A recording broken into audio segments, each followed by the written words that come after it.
Words matter. Words, grammar, structure, every single one of them matters. You need to know these things because they will come in your representatives, letters, emails, essays, these cover letters, statement of purposes, these things. Every single word you use, you put matters. Good day, mate. Hey, you're wondering why I'm using the Australian accent? Well, it's not related to IELTS writing. It's a separate thing. You might want to prepare for IELTS listening. That's totally different. You may go to the IELTS Juice website for that. But we are here to assess a letter. But the topic is related to an Australian household. So let's start.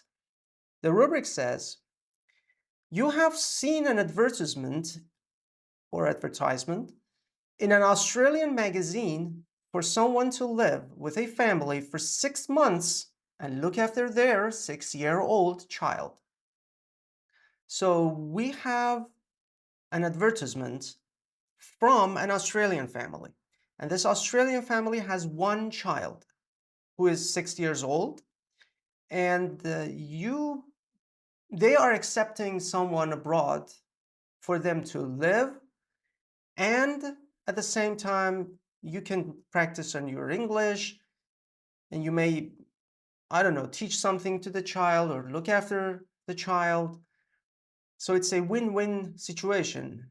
You don't give money to the rent, or maybe you pay very small fee, and the family is also, is rest assured that their child is left in good hands, in the hands of someone who knows how to look after the child. So in this letter, your job is to apply. It's a formal letter, by the way. You need to apply for the job. It's very serious. Think about it, that you need to convince the mother of the child that you can protect her or protect him if it's a boy, and you can look after the child. It's a 6-year-old child, and he or she can do some crazy things. You need to be absolutely careful about that. You need to be knowledgeable enough or experienced enough, or hopefully both in that regard, to help the family. And you also need to convince the father of the family for the payments, transactions, if things are involved, if any financial things are involved, maybe. And that is the dynamic here. I'm overgeneralizing. Of course, there are different families and different advertisements, different regions of Australia. I understand. I am overgeneralizing here, but that is the beginning of the thought process.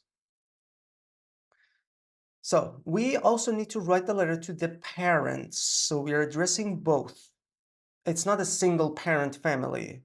So both parents are involved in the decision making. And in our letter, we need to explain why you would like the job.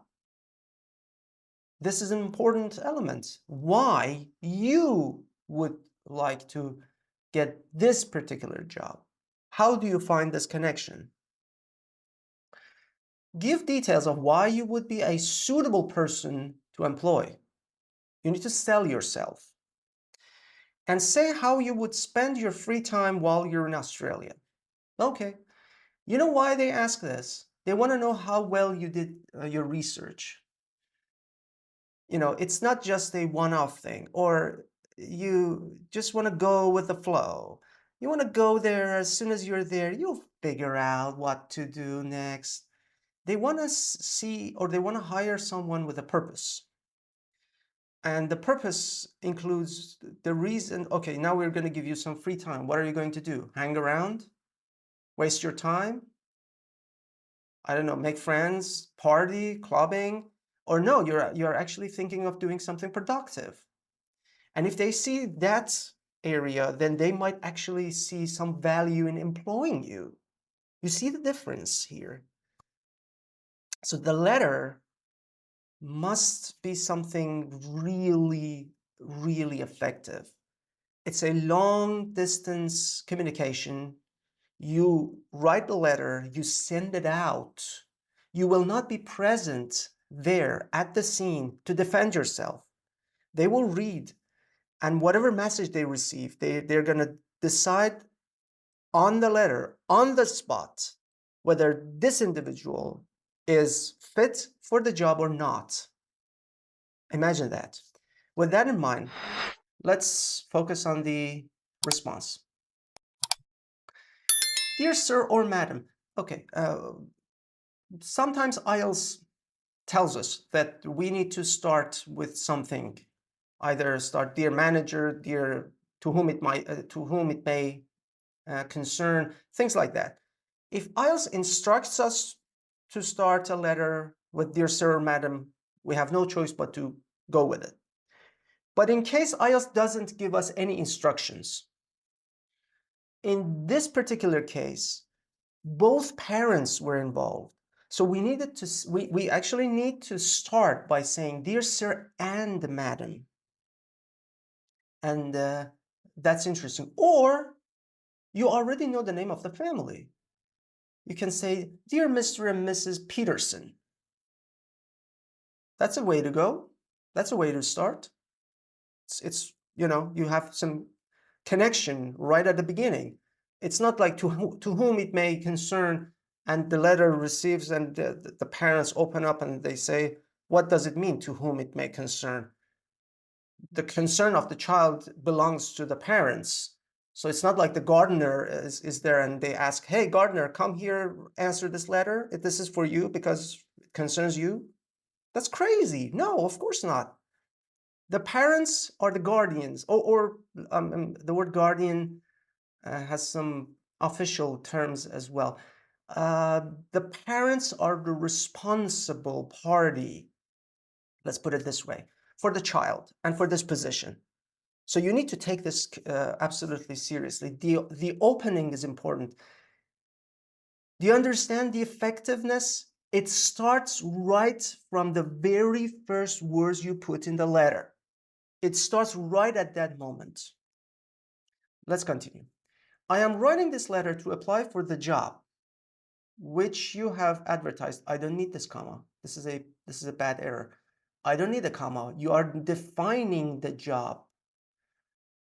And the continuation of this part defines the job. So this letter to apply for the job which you have advertised in an Australian magazine about taking care of your child who is 6 years old. Okay, there are two defining relative clauses, and the second one is a little off-putting. How do you feel? Imagine you are the father or the mother of your child, and then someone says, oh, this is your child who is 6 years old. It's like you are defining something for the parent who already knows that information. That parent is basically the dictionary of all the definition related to the child. So that parent has all the information about that child. And you go and you approach the parent and tell him or her, yeah, this is your child and he or she is 6 years old. You didn't know that. I'm telling you, I'm a stranger and I have that information. I don't know. There are, of course, circumstances. You're going to write below in the comments that, yes, hey, Kasra, yeah, there are instances they might forget or they might say, no, you want to emphasize things like that. Yes, yes, I understand. I know. But you're taking a job. Are you really want to bet on those like marginal chances? Really? Be my guest. Be my guest. All right. I would be over the moon. Okay, this is a good phrase, to have this opportunity due in part to it is temporary. Okay, it's not a good connect. I mean, a good due to, I like it. I let me tell you, I have a mixed feeling That's why I stutter. I have mixed feelings here. Due in part to is a beautiful structure. It shows the writer has command over even the structure of vocabulary and knows when to, separate the elements, what words to put in. This is beautiful. There is command here, and I appreciate the vocabulary and the structure. However, it doesn't fit in the sentence because after due to, we need a noun or a noun phrase, while this is a clause. It's similar to a sentence, and it shouldn't be like that. So we should say because in part it is a temporary job. It is a temporary job. Or you could say due in part to its temporary nature, which is again a bit weird. Yeah, that happens when I should really prevent myself from writing. My job is to read, but I can't help myself. Sometimes I have to come up with some structures and sentences. I am not the writer, I am the reader here. And I need a comma, another sentence starts, and I can work for 6 months while I am between jobs. I am between jobs. Very good, another good idiomatic, polite language. You don't say, I am unemployed, I'm broke, I'm helpless, please help me. Oh, please, I have no money, I'm desperate, help me. You say, I'm actually between jobs. Yeah, but still, it has the same, kind of same effect. I used to work in a kindergarten, but it called off.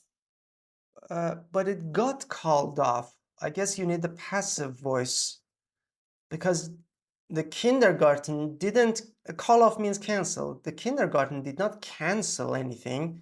The kindergarten got canceled, or the kindergarten program. I mean, not the building, of course, for some months because of this pandemic virus.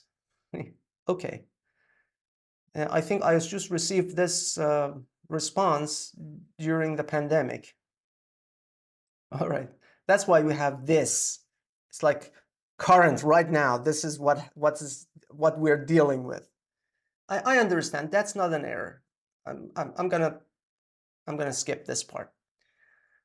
Therefore, it would be a great chance for me to use my time and earn money until the world backs to normal, returns to normal. I don't need days even. Returns to normal. Back doesn't mean go back. Go back means return. Back as a verb means to support. So this is not a good choice of word here. Let's move on. I assure you, I can do this job very well because I studied psychology of kids at university. All right, two ways to correct this. You can capitalize P and capitalize K, and you label it as a name of a course. Psychology of Kids is a name of a course, and you studied that specific course at university. Good. Well, if you do that, then I'm not sure if you just knowing one single course would help you get a job. I studied 4 years at university, but I only passed a 2-credit course on psychology of kids. And just because of 2-credit course I passed at university, I am now eligible to work for you. It's a bit risky. Instead, maybe you could add the at the beginning and say, I studied the psychology of kids. And that includes a broader range of items. And now you can say, yeah, all right, the psychology of kids, you already know. It's not just a single course. You have a broader knowledge, and it increases your chance of getting the job. Words matter. Words, grammar, structure, every single one of them matters.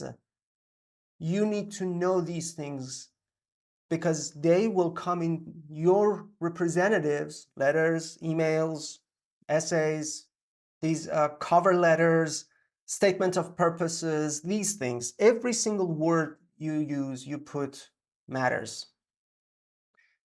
at university. And also, I do know numerous games.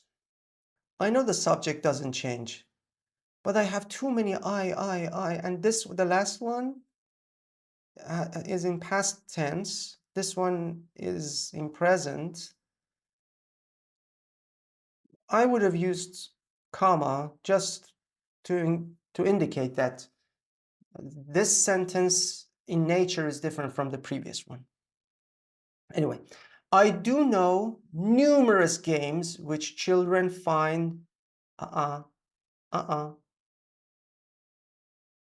The actual part was children find these games interesting. And for that, we already have which. So which refers to numerous games. So it's like numerous games, which children find goes back to which, interesting. I don't need this. We already have the object. Find interesting and funny. I am not talking about ordinary games, but the ones that help them to think. I guess this word was through. It is physical. Through physically. I don't know what this is. Through, it is physical. Yeah, this is not a good transition and not good grammar. Yeah, this part is it doesn't give the message I want. The message is either, yeah, this physically, it's physical, but through some physical activities, your brain will be activated, things like that. I can relate to it, but I am writing. Again, I'm putting myself in the shoes of a writer. I am a reader. It's not my job to write. Needless to say that I like this structure. Needless to say that I am trained to be responsible and consider safety of children, the safety of children in priority. This is vague. I consider the safety of children my number one priority. That's effective. This is your safety is number one. The child has to be safe. Well, thank you. If you're trained for this, maybe you need another sentence saying that attached you may find my certificate from whatever institute. I don't know, college degrees. Maybe you know CPR. Maybe you are a voluntary member of Red Crescent or Red Cross. It's your decision. Whatever certificate you may have. Again, a chance to just show off your vocabulary. I also want to use my spare time. I want to use my spare time in visiting different monuments and learn about the Australian cultures. It's very generic. It's a bit weak. I believe there are a lot to learn. Another generic sentence. Another generic. It's too general. It's not very specific. I was expecting things like, I know there is this special monument in Australia. I don't know if this family lives in Sydney. You can see, I would love to see Sydney Opera House. I would like to cross the bridge. Or there are some monuments from the, I don't know, ancient tribes living there. I want to visit those. Or there's a special museum of history located just about an hour from your home address, or it's in the vicinity of the city you live in. I don't know, I'm a fan of history. I love culture. I love seeing how people lived back in 2000, 3,500 years ago, whatever. That would be more specific. And that would also mean that you did your research beforehand. And you are this type of person. And you know what it also means? That you did the research on the family as well. Because you're that kind of person. You did the research to find the monuments in Australia, and you are the same exact person who is passionate about something, and that person goes into detail, finds the information, and you're the type of person that is going to live with the family. Why? Because you found them through research, not just by looking at the advertisements and looking at the ads from A to Z, and the ones that you loved, there are like 20 of them, and you emailed all 20 of them in one go, in one afternoon, with a beer at hand. That is not the picture they would like to see. Anyway, I hope I can be nominated for this job and see your lovely child very soon. That's a good touch. That's a good touch. Like, I'm passionate to see your child. Please let me know if I am appropriate for this job. It's very honest. It's like, yeah, if I'm eligible, it'll be fine. If I'm not, again, it'll be fine. I'll find someone else. Maybe your attitude is like that. Okay. But if you seriously want the job, you might say, can't wait to hear from you. If any documents or any explanation is needed, feel free to contact me. I would be more than happy to provide you with, I don't know, certificates, documents, reassurance, anything. All right, 228 words. Let's look at the band descriptors. Let's see how well it did here. Well, it covers the requirements of the task. The tone is consistent. It's very appreciative. You wish to get the job. The tone is not something I would like. Like, if I were one of the parents, I wouldn't give the job to this individual.